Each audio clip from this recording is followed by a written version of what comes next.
What's up, YouTube? Retro Bro here, and hot off the presses, we got some Star Wars Battlefront news. Now, for those of you that don't know, Star Wars Battlefront has been in beta for a little while now. You can play the beta on PS4, you can play it on Xbox One, and for PC gamers, you have to have EA's platform Origin if you want to play. Now, aside from the beta, what I think makes this game really disappointing is a lot of the news that I found. According to a lot of the articles that I've read, there's $50 for the season pass, which is pretty much the price of an actual game. Also, keep in mind, this game has no campaign. So you're paying $60 for a game that's multiplayer with no campaign mode, and then $50 additional for the season pass, which is just plain ridiculous. And the internet was not happy about it. Not only were a lot of the articles and journalists I've read about like bashing how bad of a business practice this was, but YouTubers have been going in on it too. Biggest YouTuber I've seen complain and rant about it is Angry Joe, but there's a lot of other small YouTubers too that had issues with it and complained about it as well. And I've watched a couple of their videos, and as a whole, the internet is pissed, and they all agree that this is a terrible business practice. Now, I will admit that though a lot of people felt this is bad with the price of the season pass and the ultimate edition being like $119, a lot of them still said they would buy the standard game. But me, I'm not buying the game at all.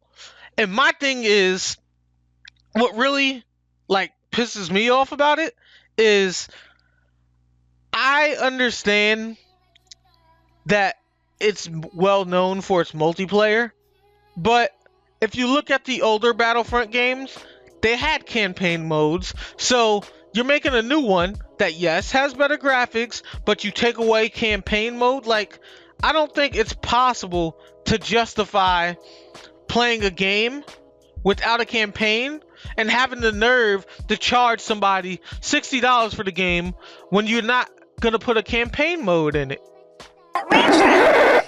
Don't you play Awesome Knots, which is a MOBA game with no campaign?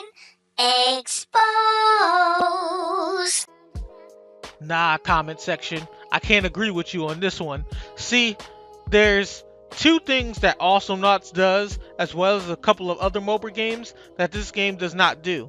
And that's A, usually free to play, like League of Legends and Dota is, or B, it's low price, which is the case of Awesome Knots. Awesome Knots does not have a campaign, but the game is only $5, which means if you catch a Steam sale, the game is really going to only cost you $1. Now, that's reasonable to not have a campaign for a game that's $5, but as you know, in the gaming world, if a game's $50 or $60, then it better be a full game. This game is charging you $60 for a game that's not full.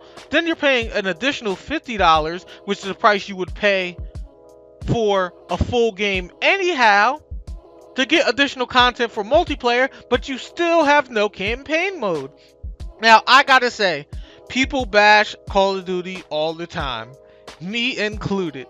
But at least Call of Duty has a campaign mode. Is it a large and really long campaign mode? No, but at least they try to put a campaign mode in it. Star Wars, on the other hand, was like, oh, forget it. Let's just get on this come up, make it all multiplayer, and add all this additional content to make multiplayer longer to keep people playing and take more of their money. Which means they really didn't put much work into this game to try to please the fans. They were more about getting the money and microtransactions, which, if you've seen the past couple of videos of mine, I've been ranting and complaining a lot lately about microtransactions. And guess what just fit into that category? Star Wars. So, like, I don't see why it's worth buying this game at all. Like, I'm not a Star Wars fan, but I was originally open to get this game because the graphics looked really cool. And even though I don't really watch Star Wars, I'm not a fan of the movies, though I tend to watch them with my family. It's kind of something that brings us together to watch like a movie together as a family. So I watch it with them, though I don't really care about it. But I actually play Star Wars games more than I do with watching the movies and stuff. So had this game had a campaign mode, especially how nice the graphics looked in the trailer, I would have definitely got this game. But with no campaign mode, it's not worth it. Now, I know there's some of you are saying, well, maybe you should get some friends, Retro, so you can play on multiplayer mode and enjoy yourself like the rest of us. And for you that have the nerve to say that, my response is, maybe you should stop being so stupid. I mean, let's think it through for a second here. It's not about having friends. The whole point of playing video games is to be able to enjoy it. Now, whether you enjoy it playing with a bunch of people or playing it alone is your own choice. But that's the thing. As a customer, you should have the choice. I shouldn't be forced to play multiplayer. I should have the option to play multiplayer, just like I should have the option to play a campaign. One of the biggest weaknesses to multiplayer games that a lot of people tend to forget is that multiplayer games are only fun when you play with a bunch of people. So if the game gets really boring or there's not anything to keep it fresh and a lot of people stop playing, the community of that game is dead. And that can happen at any time. Nobody knows how people are going to feel, and nobody knows if they're just going to up and drop the game for something new that's more entertaining. So let's say people start to hate Star Wars and they stop playing it for some reason, but you still like it. You're not going to play by yourself now because it's a multiplayer game, which means you can't.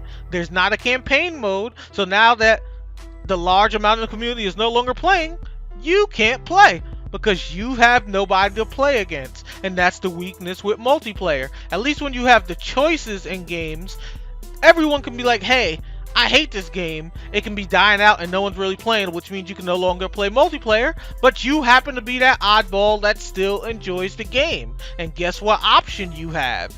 To play campaign and enjoy playing by yourself. This is why you need to have both.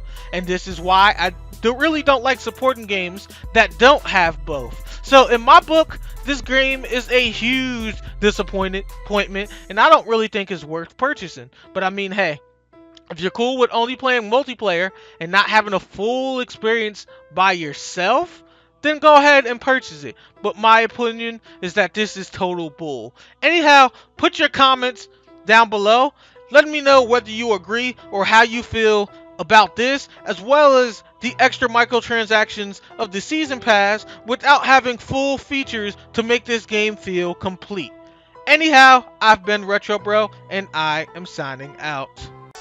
Like the video? Well, why don't you check out ronretrobro.com, where I showcase my favorite YouTubers, videos from subscribers like yourself, the latest in news. You can listen to the music I'm bumping, and I post my blog, stories, and news entries here. It's a place for us gamers to kind of get to know each other more and kind of let smaller YouTubers like us get better noticed.